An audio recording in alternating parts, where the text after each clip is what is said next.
Okay, today we're going to find the value of 3 groups of 2 10s and 3 1s. Okay. Got it. Perfect. And just so you're aware, we're going to work our first problem here on your whiteboard, and we're going to use our place value discs. Okay. Our second problem, we're going to move to your participant handout. Okay, so for our 2 10s and our 3 1s, I would like for you to use your discs on the table and your whiteboard to represent that in our place value chart. So we're going to have our 2 10s and our 3 1s. Okay. Got it. Perfect. Okay. Now, if you would, with your disc again and your place value or your chart and your whiteboard, represent 2 more groups of the 2 10s and 3 1s.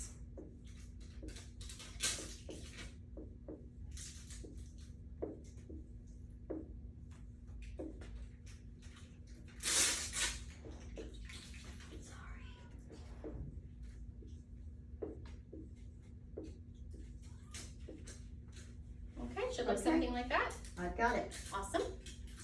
Okay, so now we're going to start putting together our total values for each of the discs in our place values. So when I have 3 groups of 3 1s, so 3 groups of 3 1s, that's going to give us 9 1s. That's right. So our total in our 1s column is 9 1s. Okay. I'm also going to write the standard algorithm on the side here. So I'm going to have my 3 groups of 2 10s and 3 1s. And I'm going to represent this 9 1s as 9 in my 1s column. So that is my 3 groups of 3 1s over here. Right. Okay. Right. Great. Now we're going to move to our 10s column. We want our total value of our 10s column. So when we have our 3 groups of 2 10s, we can represent that like this. 3 groups of 2 10s. This is going to give us 6 10s. Great.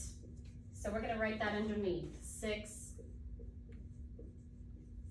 10s. Right. Awesome. Great. Now, we can record this 6 10s in our standard algorithm underneath our 1s as 60. Correct. And then we're going to find our total value of discs as 69. Yes, ma'am, 69. And if you notice over here in our standard algorithm, below the line, we're going to add our 2 numbers of 60 and 9, which give us our product of 69. 69. Wonderful. Okay, so what we're going to do now is we're going to do another problem, but what the difference is going to be is we're going to move from using our discs that help our students in a concrete experience, and we're going to progress them from there to a pictorial representation where we draw our discs. Okay, so you can push your whiteboard to the side. And we're going to move to your participant handout, which already has the place value chart on it. And we're going to be drawing our discs on there. And if you notice on your place value chart that each place value is already labeled, right? So you already have the hundreds column labeled and your 10s and your 1s. And because our place value chart is already labeled, when we draw our discs, we no longer have to write the numbers inside. We do not have to write the value of our discs inside the disc because it's already labeled at the top. Okay. Okay, so our next problem is going to be 4 groups of 3 10s and 2 1s.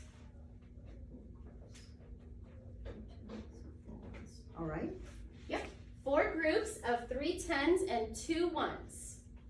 So what I'd like for you to do first is represent that the 3 10s and 2 1s in our place value chart. You're gonna draw the discs. Okay. 1, 2, 3. 1, 2. Okay. You know what, I'm sorry, this should be a 4. Okay. I'll change it. Thank you. So we're looking at 3 10s and 4 1s. Okay. So 3 10s, 4 1s. Perfect. Now if you could, drawing on your place value chart, we're going to show 3 more groups of 3 10s and 4 1s. All right.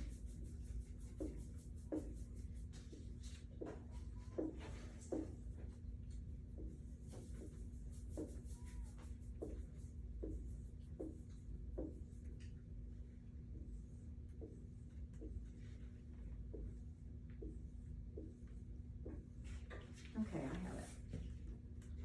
Okay. So we have our 4 groups of 3 10s and our 4 1s. We're going to start by finding our value of our 1s column. Okay. Okay, so when I have my 4 groups of 4 1s, that's going to give me, 16 ones. that's right, we're going to have 16 1s here. Okay, now I'm going to move over to my 10s values, and I'm going to see what my total value is of these discs. So when I have 4 groups of 3 1s, that's going to give me, 12 10s. that's right, we're going to have 12 10s in our 10s column. So before we move on, is there any regrouping that we need to do with our 1s or our 10s? Well, you need to bundle your ones, and then you're gonna have to bundle your 10s. Perfect, that's exactly right. So when I bundle my 1s, I'm going to put a group of 10 1s together, Okay. and I'm gonna move them over to my 10s. Right. Now, I'm going to bundle a group of 10 10s together, Okay.